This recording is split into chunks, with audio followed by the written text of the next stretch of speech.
Defining a digital strategy that aligns with your corporate strategy, goals, and objectives is one of the most important things you can do in your digital transformation journeys. However, it's also one of the most difficult things for organizations to do. So what are the top 10 things that create digital strategy challenges and pitfalls along the way? That's what I want to talk about here today.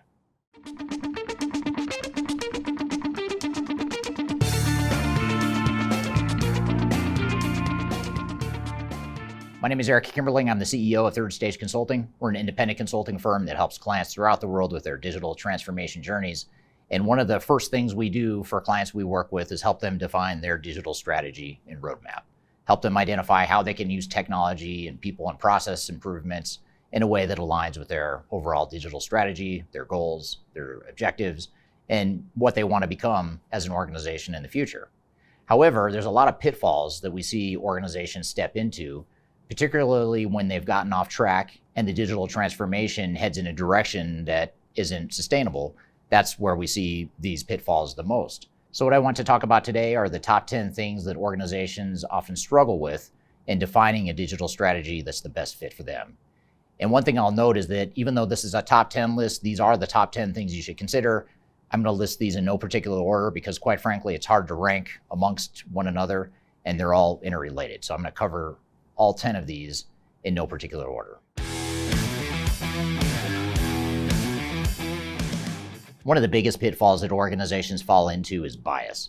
And what I mean by bias is you're biased for or against certain types of technologies, or you have biases or blind spots on how things should be done. And this is easy to fall into for a number of reasons. First of all, most organizations and their team members aren't super experienced in digital transformations, so they don't necessarily know what the objective view of the world is in the technology space. Secondly, and even more important, the other reason why bias is so common and so prevalent in the industry is because software vendors are biased. People trying to sell you technology and the related services are extremely biased.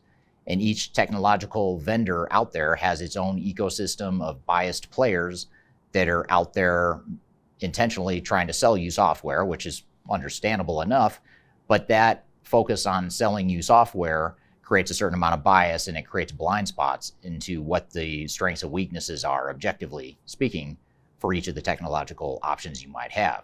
So in order to overcome this bias, it's really important that you have agnostic and independent inputs into your strategy and planning process.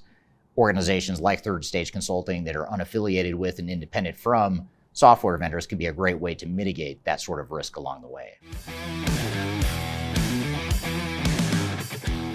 Similar to bias, unrealistic expectations is another cause for challenges and problems in digital transformations. And there's a number of reasons for this, almost too many to get into in this one video, but I'll highlight some of them here. One is that, like the last point on bias, most organizations haven't been through a lot of these digital transformations in the past, so they don't necessarily know how long an implementation is going to take, or how much it's going to cost, or how many resources are going to be required, or how great the risk might be. They don't really know. And then when you combine that dynamic with the fact that you have sales reps that are focused on trying to sell you the positive upside of using their software without necessarily showcasing the weaknesses and the risks and the downside of their product, those two things combined create a perfect storm that creates completely unrealistic expectations. And the reason these unrealistic expectations are such a problem is because people don't know what they're walking into. And organizations oftentimes go in with a view of how long it's going to take or how much it's going to cost or what the risks are. And they find that those costs, time durations, and risks are actually a lot higher than what they plan for, which causes them to fall into a number of pitfalls, which includes not having enough resources on the project, not budgeting enough time, not budgeting enough money. And that creates further downstream problems, which usually leads to cutting corners, cutting out scope, cutting key activities like change management, which I'll get to that later. So those are some of the challenges that come along with or that are symptoms of having unrealistic expectations. So similar to bias, you want someone that is independent and objective that can help you define a digital strategy and roadmap that's realistic and not just based on sales tactics and sales messaging. When it comes to evaluating potential technological options for your digital strategy, there's good news and bad news. The good news is there's a lot of options out there. you have tons of different ERP systems and CRM systems, human capital management, CRM, business intelligence, artificial intelligence, machine learning, all these different technological tools that you can be using to enable your digital transformation. In fact, there's so many that it can become overwhelming. It can be confusing, and it's hard to understand or find the product or products that give you 100% alignment with what you're looking for. And the reason for that too is because it doesn't exist. So the key is to really understand what the best options are for you and do so in a way that's objective and agnostic. And at the same time, you don't want to overanalyze and overthink what types of technologies you're looking for. So on one hand, yes, you have a lot of options out there, but a lot of those options you shouldn't even be considering because they're not good fits for your organization. So you really want to hone in and focus on the systems that are the best fit. And once you do that and you quickly get to a short list of options, you don't want to overthink it. You want to be thorough in your evaluation, but too many organizations get caught up in analysis paralysis.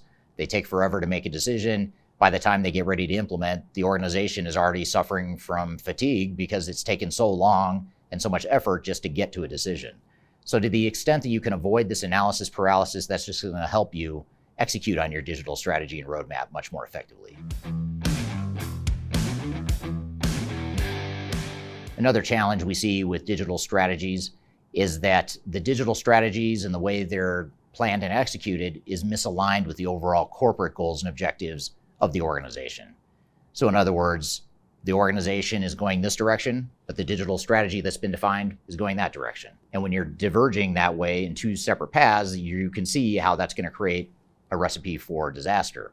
And so it's important that you ensure that whatever digital strategy you define, whatever roadmap you've defined, is aligned with your high-level organizational goals, objectives, and priorities. Just to give you a quick example, if you're an organization that's trying to standardize your operations, you want to move to a common operating model, you want each of your locations to have a common set of business processes, a common platform to operate from, but yet your digital strategy defines a best-of-breed approach that looks at different systems and flexible systems that allow each location to have maximum flexibility. You can see how there's a misalignment there. It's not consistent with what the corporate goals and objectives are, what the overarching goals and objectives of the organization are. So it's really important that we define our digital strategy and roadmap in the context of what our corporate strategy is, and that we go through the process of validating and getting alignment between our digital strategy and our organizational strategy. Now, next on our list is a lack of internal alignment. And this is similar to the lack of strategic alignment, but more inwardly focused. So here's where we're focused on our key stakeholders and the people within the organization. Are they aligned as a team in terms of where we're going with our digital strategy? Back to the example I gave in the previous segment of the organization that wants to standardize, but they have a digital strategy that leads to a best-of-breed flexible model. If we take that same example and extend it here, we may find that certain stakeholders are on board with that standardized operating model, but then you have other key stakeholders and internal influencers that want that best of breed or that more flexible, localized model.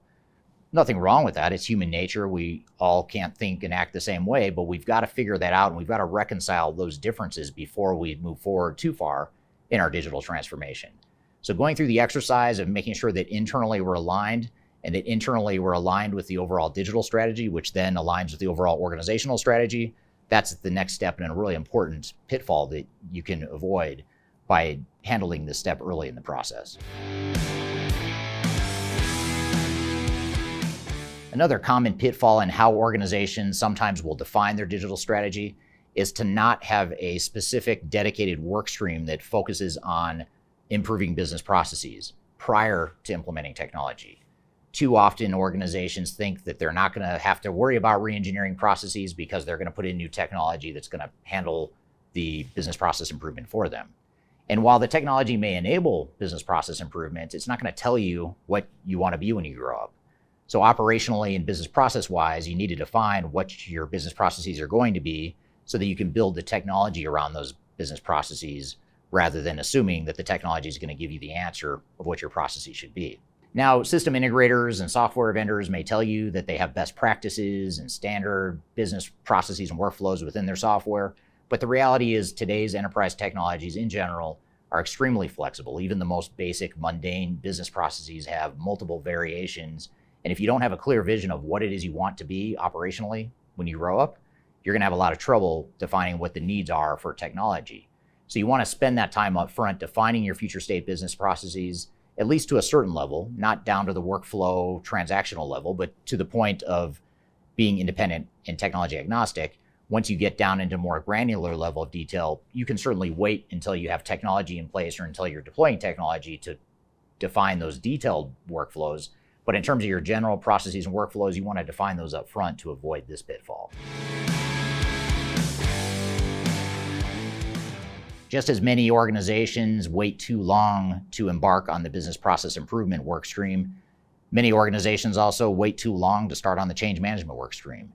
They may think that change is not going to be difficult for their organization, or they have to wait until they know what the technological design is going to look like before they can go through change management. And this is all very misguided. This is all stuff that is a mistake. You want to make sure you define your change management needs up front and start executing on your change strategy and plan as early as possible. And the reason for that is because even though you may think you're just deploying new technologies, you're not just deploying new technologies. You're deploying process changes, organizational changes, changes to job roles and responsibilities.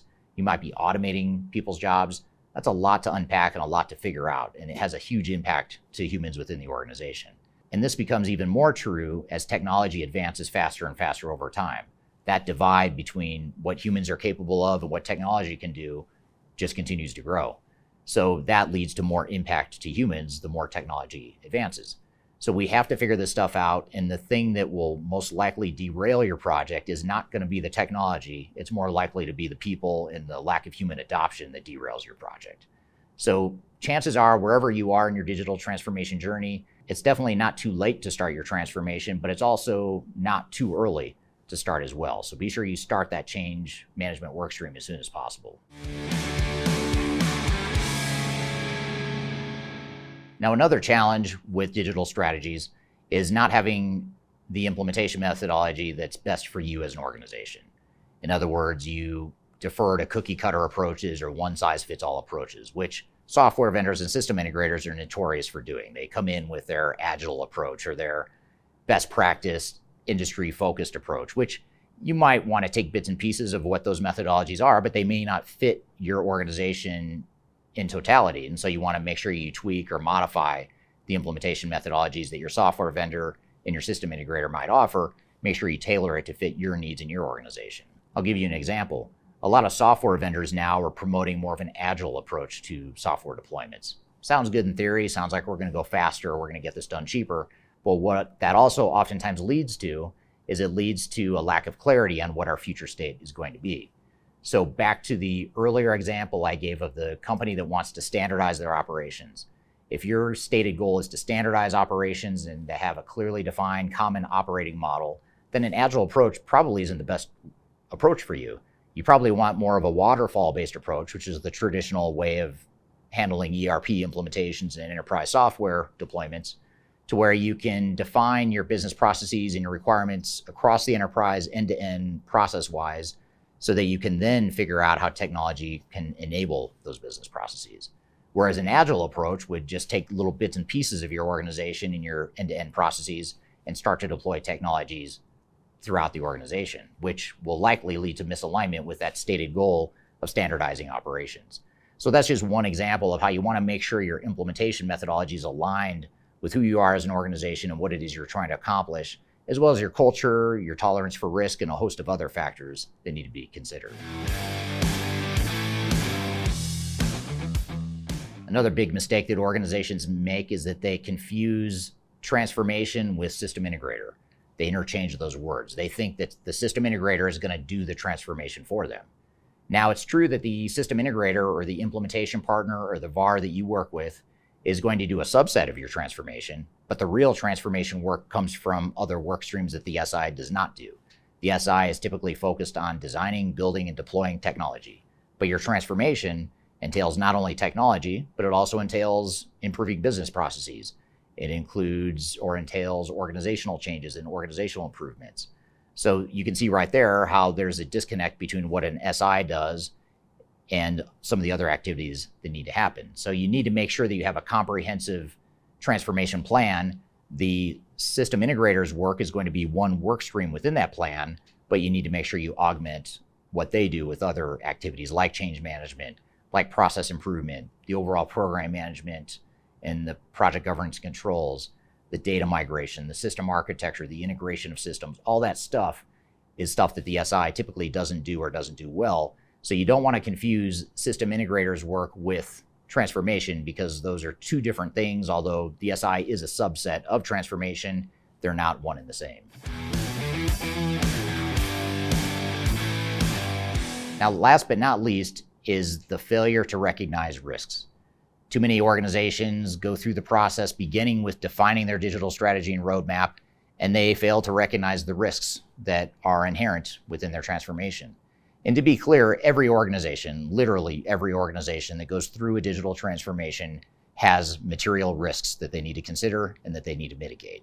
So the key is, how do we anticipate and proactively identify those risks so that we can mitigate them before they become a problem, or before they derail the project, or before they become something that we can't overcome? And the problem is that most organizations and most project teams and even most technical and digital transformation consultants aren't good at recognizing risks ahead of time. They don't identify the risks in most cases until they start to feel the pain. They recognize the risk and the fire is burning out of control, and it's hard to contain, if not impossible to contain. So you need a very solid risk mitigation plan, a quality assurance framework that allows you to proactively identify those risks so that you can effectively manage those going forward and mitigate those going forward. So I hope this has given you some things to think about as you define your digital strategy and you start to look at what your roadmap's going to look like on your digital transformation journey. These are the 10 biggest pitfalls that you should be aware of and conscious of as you're defining that plan. And for more best practices and lessons learned for digital transformations, I've included a guide to digital transformation, a link to that below. I encourage you to download that. You can download it for free off our website. Check that out. It'll provide you a lot more reading and a lot more background to augment what I've talked about here today. I've also included links to a number of other resources that I think will help you in your digital transformation as well. So I hope you found this information useful. Hope you have a great day.